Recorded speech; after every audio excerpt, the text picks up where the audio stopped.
اول سلامونه کوم خپل ځوانانو ته، خپل افغانانو ته چې په ملي بیرغ باندې ننګ وکړو، غیرت وکړو، آفرین ستاسې په مور او پلار شه.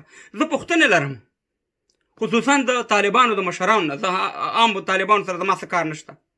د ملي بیرغ سره تاسې څه مشکل لرئ؟ ملا برادر صاحب یا نور د طالبانو مشرانو، دا زمونږ وطن زمونږ مور دی، دا زمونږ د مور څادر دی.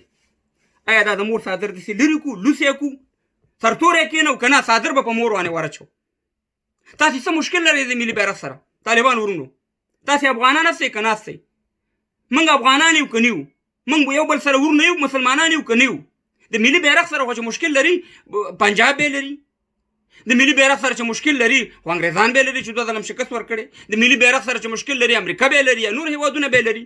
نو تاسې څه مشکل لري د ملي بیرغ سره چې تاسې خپله وایي چې غازي امان الله خان د استقلال ورځ موږ مانځو، د انګریزانو نه مزادي اخیستې ده، نو بیا دې بیرغ سره ستاسې څه مشکل دی چې تاسې هغه مانځئ او دا نه پرېږدئ؟ ولې موږ وژنئ؟ ولې زموږ ځوانان شهیدانوئ؟ ولې مشکل جوړوئ؟ ولې دا وطن تباه کوئ؟ ولې دا خپل ځوانان وروڼه تور کوئ؟ موږ د دې بیرغ نه علاوه بل یو بیرغ هم نه منو. دا زمونږ درې رنګه بیرغ زمونږ اصل دی. والله چې ټول پرې مړه شو هم تیار یو ورته موږ ټول، والله چې په هر ځای کې ورته تیار یو. خو خدای ته وګورئ د طالبانو مشرانو ته، تاسو ته وایم د ذبیح الله مجاهد صاحب خبرې مې مخکې اورېدلې وې چې دا اوس نه راغلی. هغه ویله چې په دې 20 کاله اشغال تېر شوی، د انعکاس تلویزیون سره انټرویو پرته ده. نو 20 کاله اشغال چې په دې تېر شوی، 20 کاله اشغال خو په دې ارګ هم تېر شوی، دا د ار بلډینګونه هم وران کا، دا کابل هم بیا وران کا، دا د کابل سړکونه هم وران کړه، خو ټول د اشغال پیسو باندې جوړ شوي.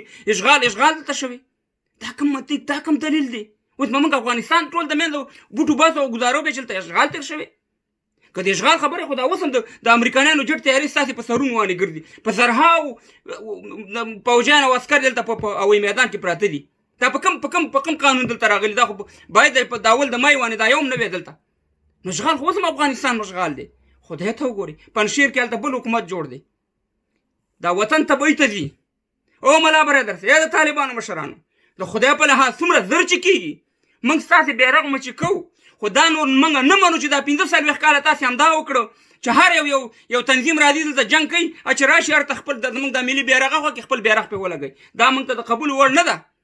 او نور تاسې کم د یو څو قماندانان تاسې سره بندیان پراته دلته د یو کس قسم لګولې، دا په کوم جرم کې تاسې نیولې؟ تاسې خو اپا اعلان کړې ده. او که بیا د دې جرم زیات وي نو د دې نه خو غټ جرم والا چې د امریکایانو په ټانګونو راغلي په تاسې باندې غټ بمونه راګزار کړي وو.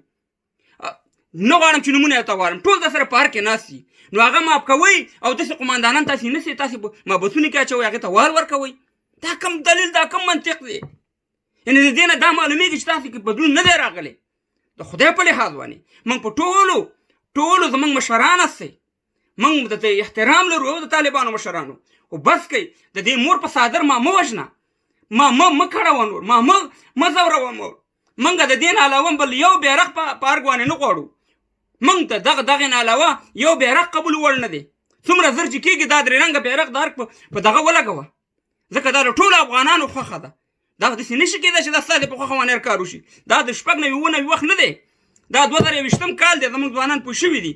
نو موږ تاسې نه هیله کوو، منت درته کوو، زاري درته کوو، دغه وطن ستاسې مور ده، زمونږ مور ده. دغه د مور څادر لاندې مه ګزاروئ، مور ملوسوئ. بس ډېر وشرمېدو، ډېر ملیان، قاریان، مجاهد، هر رقم خلک په شرمونو وشرمېدو. ولې دغه خپل مور شرمو؟ نو په الله سپارم د ویډیو مخکې